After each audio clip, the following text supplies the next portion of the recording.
আল্লাহর নবী বলে, তুমি তো কাফের, তুমি তো মূর্তি পূজা করো না, তুমি তো মূর্তি পূজা করো, তুমি তো কাফের, তুমি আমাদের কোরআনের মজমায় কেন আসো? বলে, আমি এমনি এমনি আসি না। 3 দিন আগে আমার বাড়িতে আবু জেহেল গেছে, যায় বলে, মুসা শোনো, ভুলেও তুমি কোনোদিন মুহাম্মদের কাছে যাবা না। মুহাম্মদ বানায়া বানায়া কবিতা বলে বলে মানুষদেরকে ধোঁকা দেয়।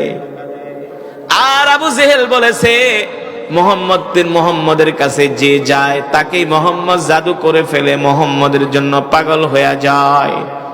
এই কথা শোনার পরে আল্লাহর নবী মুস্কি মুস্কি হাসি দিয়া বলে, শোনো যুবক, তুমি যে আমার মজমায় আসলা, আমার জবানে তুমি যে কোরআন শুনলা, তোমার কাছে কি মনে হয়েছে আমি কি বানায়া বানায়া কবিতা পড়ি নাকি? মুসা বিন উমাইর বলে, আল্লাহি রাব্বিল কাবা, কবিতা পড়া আপনার পক্ষে শোভা পায় না। আপনি যেটা তেলাওয়াত করেন এটা দুনিয়ার কোন কবির কাব্য না। দুনিয়ার মানুষ এত সুন্দর করে কবিতা বানাইতে পারে না। আল্লাহ নবী ডাক দিয়া বলে, তাহলে তুমি বলো আমি যেটা তেলাওয়াত করি এটা কি? মুসা বিন উমাইর বলে, ওগো আল্লাহ রাসূল শোনেন, আমিও কবি, আমার বাবাও কবি, আমার দাদাও কবি। আপনার জবানে আমি যেটার তেলাওয়াত শুনলাম, আমার কাছে মনে হয়েছে এটা হলো আল্লাহর জবানের কালাম। জোরে বলেন সুবহানাল্লাহ, আল্লাহু আকবার। মুসা বিন উমাইর বলে, আমার কাছে মনে হয়েছে এটা দুনিয়ার কোন মানুষের কবির কাব্য নয়, এটা হলো আল্লাহর জবানের কালাম। সুবহানাল্লাহ বলেন। আল্লাহ রাসূল বলে, যুবক সত্যি করে বলো তোমার কাছে কেমন লাগছে? কয়, শুধু কেমন লাগে নাই, এই কোরআন শোনার পরে আমি প্রথম দিন রাইতে ঘুমাইতে পারি নাই। সুবহানাল্লাহ বলবেন না? এই কোরআন শোনার পরে আমি প্রথম দিন রাইতে ঘুমাইতে পারি নাই, দ্বিতীয় দিন রাত্রেও ঘুমাইতে পারি নাই, তৃতীয় দিন রাত্রেও ঘুমাইতে পারি নাই। বিশ্বাস করেন আল্লাহর নবী, এখন আপনার জবানের কোরআন তেলাওয়াত না শুনলে আমি ঘুমাইতে পারি না। আপনার জবানের কোরআন তেলাওয়াত শোনাই হলো এখন আমার ঘুমের ঔষধ। জোরে বলেন সুবহানাল্লাহ, আল্লাহু আকবার। ও যুবক, ও মুসলমান, আল্লাহর নবী বিশ্ব নবী রাহমাতুল লিল আলামিন ডাক দিয়ে বলে, মুসা শোনো, তোমার কাছে কি কোরআন ভালো লাগছে? কোরআন ভালো না লাগলে কি আমি 4 দিন পর্যন্ত আসি নাকি? সুবহানাল্লাহ বলবেন না? এই যুবক, এখন আমি যেই কথাটা বলবো রে যুবক, এই কথাটা শুনতে অনেক হালকা, বলতেও অনেক সহজ, কিন্তু কথাটা অনেক ভারী কথা, অনেক দামি কথা, অনেক মূল্যবান কথা। এই কথার সাথে রয়েছে একজন যুবকের জীবন, একজন যুবকের ভবিষ্যৎ। বুঝেন নাই? আমরা তো মুসলমান হয়ে কোরআন পড়ি না, ইসলাম মানি না, দিন মানি না। এবার দেখেন এই যুবক আল্লাহর কোরআনের জন্য নিজের ধর্ম পরিবর্তন করবে। শুধু ধর্ম না, আল্লাহর নবী ডাক দিয়া বলে, যুবক যদি তোমার কাছে কোরআন ভালো লাগে, তাহলে আমি তোমাকে একটা অফার করতে চাই, তোমাকে আমি বলতে চাই, তুমি কি আমার কথা শুনবা নাকি? মুসা বিন উমাইর বলো, আল্লাহর নবী কি বলবেন? আল্লাহর নবী বলে, যুবক যদি তোমার কাছে কোরআন ভালো লাগে, তুমি যদি আমাকে সত্য নবী মনে করো, তুমি আর দেরি করবা না, এখনই আমার হাতে হাত রেখে কালেমা পড়ে মুসলমান হয়ে যা।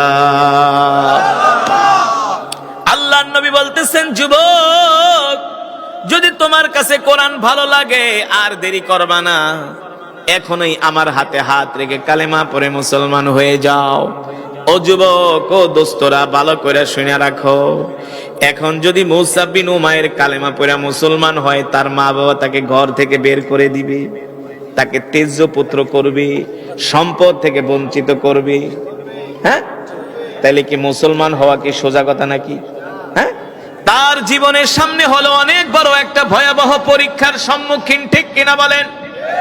মুসা বিন উমাইর বলো, গো আল্লাহর নবী, আমি চিন্তা করি না, আমি পরোয়া করি না, আমি ভয় করি না, আপনি আর দেরি করবেন না, এখনই আপনি আমাকে কালেমা পড়ায়া মুসলমান বানায়া দেন। জোরে বলেন সুবহানাল্লাহ। আল্লাহ রাসূল বললেন, যুবক শোনো, মুসাব বিন উমাইর, তুমি যদি কালেমা পড়ে মুসলমান হও, তোমার এই শরীরের দামি জামা থাকবে না। তুমি যেই দামি জামা পরছো, এই দামি জামা থাকবে না। হতে পারে দামি জামার পরিবর্তে তোমাকে ছিঁড়া জামা পরতে হতে পারে। তুমি যে আরাম আয়েশের জিন্দেগি করো, তুমি যদি কালেমা পড়ে মুসলমান হয়ে যাও, আরাম আয়েশের জিন্দেগি তোমার কপালে থাকবে না। হতে পারে তোমার উপরে কঠিন নির্যাতন জুলুম নেমে আসবে। তুমি কি এগুলা সহ্য করতে পারবে কিনা? মুসা বিন উমাইর ডাক দিয়া বলো, গো আল্লাহর নবী, আপনি আমার জন্য দোয়া করে দেন, কালেমা গ্রহণ করার কারণে আমার উপর যত অত্যাচার হোক, নির্যাতন হোক, জুলুম হোক, সবগুলো আমি মুখ বুজে হাসি মুখে সহ্য করে নিব। তারপরেও আমি আল্লাহর কোরআন থেকে এক চুল পরিমাণ দূরে সরে যাব না। এবার আল্লাহর নবী মুসা বিন উমাইরকে কালেমা পড়ায় মুসলমান বানায় দিলেন। বুঝেন নাই? মাঝে মাঝে আমাদের কাছে অনেক হিন্দু ছেলেরা আসে, আয়েশা বলে, হুজুর আমি কালেমা পড়ে মুসলমান হতে চাই। 2018 সনে সুনামগঞ্জের তাহেরপুর একটা থানা আছে, বাদাঘাট একটা বাজার আছে, ওই বাজারে যখন আমি ওয়াজ করতেছি, হঠাৎ করে একজন যুবক আমার কোরআনের মাহফিলে আয়েশা স্টেজে সবার সামনে বসে গেছে। একজন হিন্দু যুবক, আমি কোরআন তেলাওয়াত করতেছি, এই যুবক আয়েশা মাহফিলের স্টেজে আয়েশা সবার সামনে বসে গেছে। এখন একজন হিন্দু যুবক যদি আপনাদের এলাকার স্টেজে ওঠে, মাহফিলে আসে, আপনারা দেখলে না একজন আর একজনে বলবেন কি বলবেন না, এই হিন্দু ছেলেটা আমাদের মাহফিলে কেন? বুঝেন নাই? তো আমি কোরআন পড়তেছি, ওই এলাকার যুবক বলে একজন আর একজনকে বলে, দেখছস হিন্দু ছেলেটা আমাদের মাহফিলের স্টেজে কেন? আমার তেলাওয়াত যখন শেষ হলো, একজন যুবক আয়েশা বলে, হুজুর আপনার সামনে যে যুবকটা বসে আছে, এটা হলো একজন হিন্দু, এটা হলো একজন হিন্দু। তো আমার তেলাওয়াত শেষ হওয়ার পরে আমি জিজ্ঞেস করলাম, ভাই তুমি আমাদের মাহফিলে কারণ কি? তুমি তো হিন্দু। বলে, হুজুর আমি হিন্দু হতে পারি, কিন্তু আমি লুকিয়ে লুকিয়ে পালিয়ে পালিয়ে মোবাইলের মধ্যে আমি কোরআন তেলাওয়াত শুনি, আপনার বয়ান শুনি হুজুর, অনেক বক্তাদের বয়ান শুনি। আমার কাছে কোরআন তেলাওয়াত এত ভালো লাগে, আমি সিদ্ধান্ত নিয়েছি আপনার হাতে হাত রেখে আমি আজকেই কালেমা পড়ে মুসলমান হয়ে যাব। 2018 সনে সুনামগঞ্জের তাহেরপুর বাদাঘাট বাজার, একবারে বাংলাদেশের শেষ সীমান্ত। আমি যুবককে জিজ্ঞেস করলাম, যুবক তুমি যে কালেমা পড়ে মুসলমান হইবা, মুসলমান হলে তো তোমার উপর অত্যাচার হবে, নির্যাতন হবে, জুলুম হবে। বলে, হুজুর আমি কোনো ভয় করি না, আমি কোনো চিন্তা করি না, আপনি শুধু কালেমা পড়ে আমাকে মুসলমান বানায়া দেন, বাকিটা আমি দেখব। আমি বললাম, যুবক তোমাকে যদি আমি এখন কালেমা পড়ায় মুসলমান বানায় দেই, আগামীকাল 71 টেলিভিশন আমার নামে নিউজ করব যে হুজুরে জোর করে মুসলমান বানাইছে। ঠিক কিনা বল? নাস্তিকরা আমার নামে মামলা দিব। যদি তুমি মুসলমান হতে চাও, আইনি কিছু প্রক্রিয়া আছে, এগুলা সম্পাদন করো।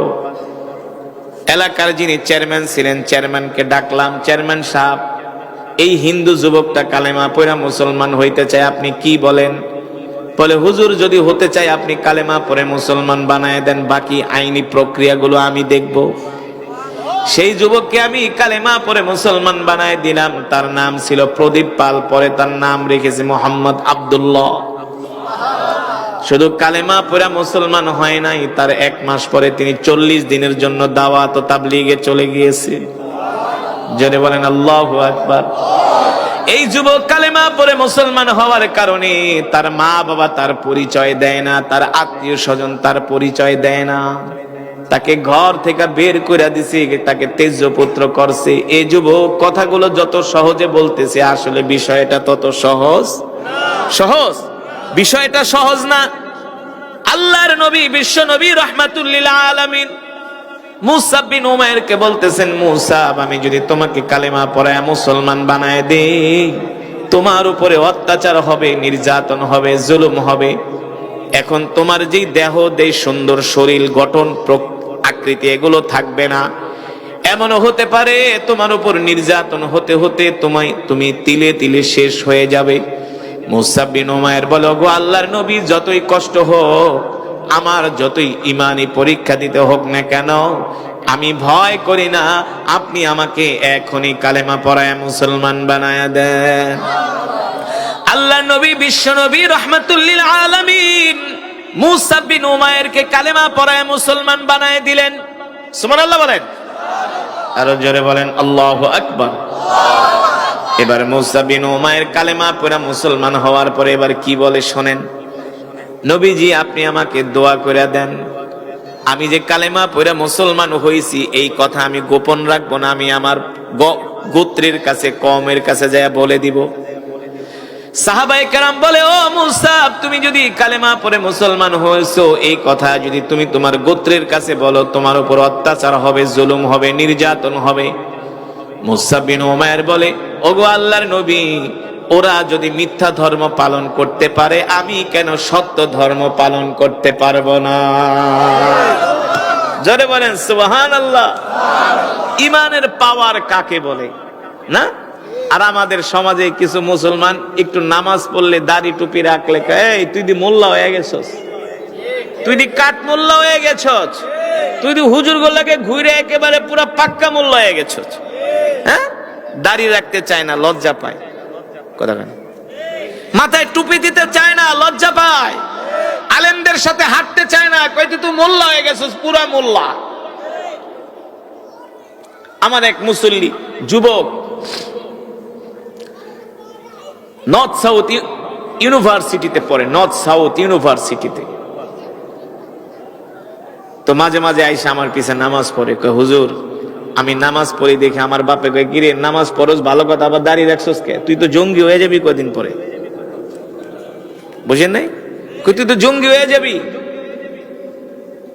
কয় হুজুর, আমার বোনেরা ঘরের ভিতরে বসে শুধু স্টার জলসা, জি বাংলা, হারা দিন শুধু হিন্দি সিনেমা দেখে, আমি টেলিভিশন রিমোট ভাঙ্গা বালাইছি। কয় তুই মোল্লা গোল্লাকে চলতে চলতে তুই পুরো জঙ্গি হয়ে গেছিস। সঠিক নাকি বেঠিক? সত্য নাকি মিথ্যা? এমনও যুবক আছে 2 দিন নামাজ পড়ার পরে, দাড়ি রাখার পরে মানুষ একটু টিটকারি মারলে যায় আবার দাড়িগুলা কামায় ফেলায়, মসজিদে আহে না।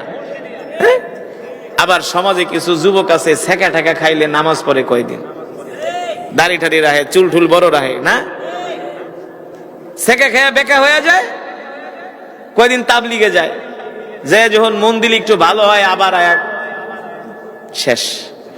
ঠিক কিনা বলেন? এরা হলো মুনাফিক মার্কা মুসলমান, ঠিক কিনা বলেন? কিন্তু রাসূলের সাহাবীরা কেমন ছিল? ও যুবক, রাসূলের সাহাবী মুসাব বিন উমাইর বলে, গো আল্লাহর নবী, মক্কার কাফেররা যদি মিথ্যা ধর্ম পালন করতে পারে, আমি কেন সত্য ধর্ম পালন করতে পারবো না?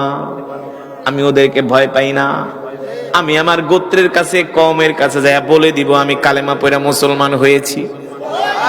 জোরে বলেন সুবহানাল্লাহ, আল্লাহু আকবার। একটু জোরে জোরে সুবহানাল্লাহ, আলহামদুলিল্লাহ বললেন, যাতে আশেপাশের মানুষগুলা বোঝে এখানে কিছু ঈমানওয়ালা মুসলমান আছে, ঈমানওয়ালা মুসলমান আছে। কোরআনের আওয়াজ যতটুকুন পর্যন্ত যাচ্ছে, কালেমাওয়ালা মুসলমান যদি কোরআনের মাজমায় না আসে, এই কোরআন হাসরের ময়দানে আল্লাহর আদালতে তাদের বিরুদ্ধে মামলা দায়ের করবে।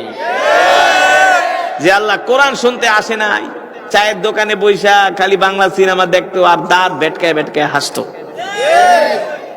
না, ডান হাত দিয়া সিগারেট খায়, বাম হাত দিয়া চা খায় না, কারণ সিগারেট তো দাম বেশি, দামি জিনিস, এই কারণে এটা খাইলো ডান হাত দিয়ে, আর চা খায়, আর দোকানে বইয়া খালি সিনেমা দেখতেই থাকে সারা দিন বাদাইম্মার মতো।